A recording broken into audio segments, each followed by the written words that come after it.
मेरे घर में भी कोई गलत तरीके से घुसेगा तो मैं भी नहीं चाहूँगा कि उसका स्वागत हो। और अमेरिका ने भी वही किया है, जो अवैध तरीके से आ रहे हैं उनका कोई स्वागत नहीं है। हेलो दोस्तों, नमस्कार, जय हिंद, वंदे मातरम। दोस्तों, इससे पहले भी मैंने एक वीडियो बनाई है, ट्रंप के आने के बाद दुनिया में क्या हलचल होंगी और कितनी उथल पुथल होगी, कितने देश संकट में आएंगे, कितने देशों में युद्ध शुरू हो सकता है, किन देशों के साथ क्या क्या मुश्किलें आएंगी। और वही होने जा रहा है। अभी भारत की राजनीति में काफ़ी हंगामा हो रहा है। जो ट्रंप ने 104 अवैध भारतीयों को वापस भेज दिया है अपने मिलिट्री के जहाज से, उनके हाथ और पैरों में बेड़ियां लगाकर। ये भारतीय अपने यहाँ से 40 से 50 लाख रुपए खर्च करके अमेरिका अवैध तरीके से, इल्लीगल तरीके से अमेरिका जैसे देश में एंट्री की है। अगर इनकी अमेरिका में एंट्री की कहानी सुनी जाए तो बड़ी भयानक है, बड़ी डरावनी है, जो कुछ लोगों को तो मौत तक पहुंचा चुकी है। और कुछ लोग जिंदा अगर उस अमेरिका जैसे देश में पहुंच गए हैं तो वो वहाँ पकड़े गए हैं, उनके साथ अच्छा बर्ताव भी नहीं हुआ है और फिर उनको वापस भेज भी दिया गया है। लेकिन ये अमेरिका की तो गलती नहीं है कि उसने अवैध तरीके से इनको इनवाइट किया हो किसी भारतीय को। ये हम भारतीयों को सोचना चाहिए कि हम किसी भी देश में अगर जाते हैं तो हम वैध वीज़ा से जाएं, इल्लीगली एंट्री ना करें, अपने जान की को दांव पर ना लगाएं और अपने घर वालों का जो सारी संपत्ति या धन दौलत बेचकर पैसा लेकर उनको विदेश भेजते हैं, अमेरिका में जाकर उनके सपने पूरा करने के लिए, वो ऐसा ना करें।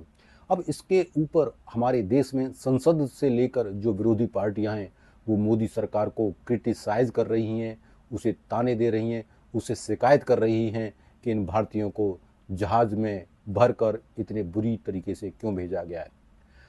हम सबको इस बात की थोड़ी सी नाराज़गी है, या अमेरिका को थोड़ी मानवीयता दिखाकर अच्छी तरीके से वापस कर सकता था हमारे भारतीयों को, उनको हथकड़ी बेड़ी न लगानी चाहिए थी। लेकिन दूसरी तरफ ये भी मानना है कि अगर तुम किसी भी देश में अवैध तरीके से एंट्री करते हो तो उसके कानून के हिसाब से वहाँ चीज़ें होती हैं, होनी चाहिए। वो देश चाहे तो उनको ज़िंदगी भर के लिए अपनी जेलों में सड़ा सकता है, उनके साथ और बुरा बर्ताव कर सकता है, उन्हें लौटाने से मना कर सकता है। और ये तो खुशकिस्मत समझिए कि कुछ पैसे खर्च करने के बाद ये भारतीय सुरक्षित वापस आ गए हैं।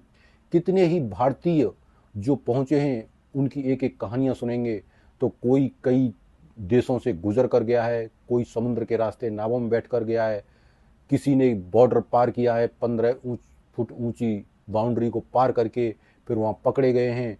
कुछ जंगलों से रास्ते में गए हैं, रास्ते में इतनी मुश्किलें आती हैं कि कुछ लोगों की लाशें मिलती हैं।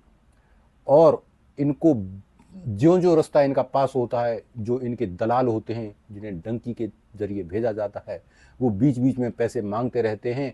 और पूरा पैसा होने के बाद महीने, 2 महीने, 3 महीने, 6 महीने में जाकर ये लोग अमेरिका तक पहुंच पाए हैं और फिर भी वहां जाकर बुरी तरह फंस गए हैं।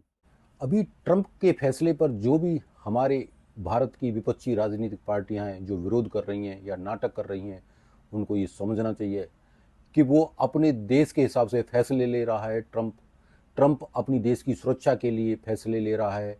हम भारतीय भी चाहते हैं कि हमारे देश में, चाहे वो बांग्लादेशी हों, चाहे रोहिंग्या हों, या किसी और देश से अवैध तरीके से रह रहे हैं, उनको भी वापस भेजा जाए। राजी राजी गैर राजी किसी भी तरीके से उनको वापस किया जाए। तो ये तो हर देश का एकाधिकार कानून है और वो अपने देश की सुरक्षा के लिए कुछ भी कर सकता है। मेरे घर में भी कोई गलत तरीके से घुसेगा तो मैं भी नहीं चाहूँगा कि उसका स्वागत हो। और अमेरिका ने भी वही किया है, जो अवैध तरीके से आ रहे हैं उनका कोई स्वागत नहीं है। और अमेरिका या कोई भी देश अगर चाहे तो जो वीज़ा के तरीके से आया है उनमें भी अपने हिसाब से बदलाव कर सकता है। वो नहीं चाहता कि उसके यहाँ पे क्रिमिनल टाइप के लोग आएँ, अवैध तरीके से आएँ और उसके यहाँ आतंकी घटनाओं से लेके सारे बुरे कर्म हों।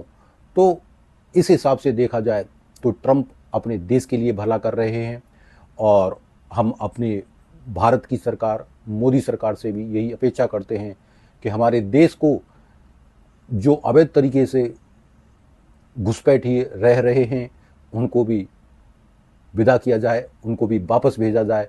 हमारे देश के जो साधनों पर अधिकार रख रहे हैं, हमारे देश की जो व्यवस्था है उसको ध्वस्त कर रहे हैं, उसको सुरक्षित किया जाए और हमारे साधन जो हैं हम भारतीयों के लिए ही रहें।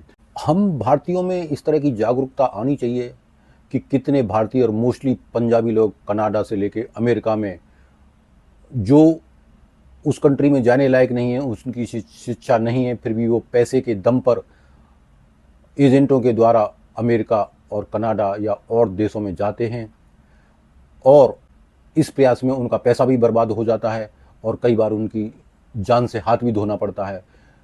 अभी पाकिस्तान में बहुत सारे लोग इसी तरह जाते हैं, पाकिस्तानियों के साथ तो और बुरा हाल है।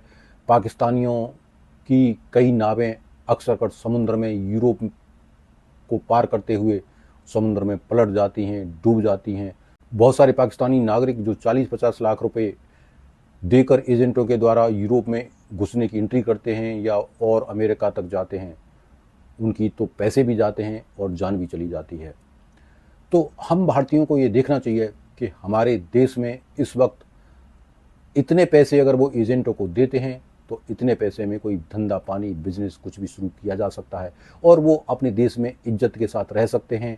और हमारे देश में इतने धंधे पानी से लेके बिजनेस की अपॉर्चुनिटी हैं कि कहीं भी कोई भी कुछ भी करके गुजारा कर सकता है, कमा सकता है और इतने पैसे में बहुत सारे धंधे पानी खोले जा सकते हैं और अपने देश में ही अपने देश की इकोनॉमी को बढ़ाया जा सकता है। कोई ज़रूरी नहीं है अमेरिका या यूरोप जैसे देशों में जाने की।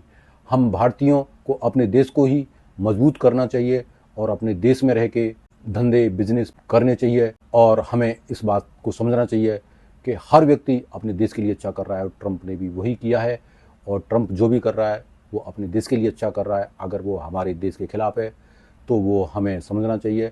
हम भी कुछ ऐसे कदम उठाएंगे या उठा रहे हैं जो शायद अमेरिका या किसी और देश को पसंद ना आए, लेकिन वो हमारे देश के लिए अच्छे हैं तो हमें उठाएंगे और उठाने चाहिए। Thank you.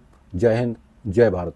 कृपया करके मेरे चैनल को लाइक करें, सब्सक्राइब करें, शेयर करें और अगर पसंद आया तो कमेंट भी करें और अगर अपने सुझाव दे सकें तो सुझाव भी दें। Thank you. जय हिंद, जय भारत। नमस्ते।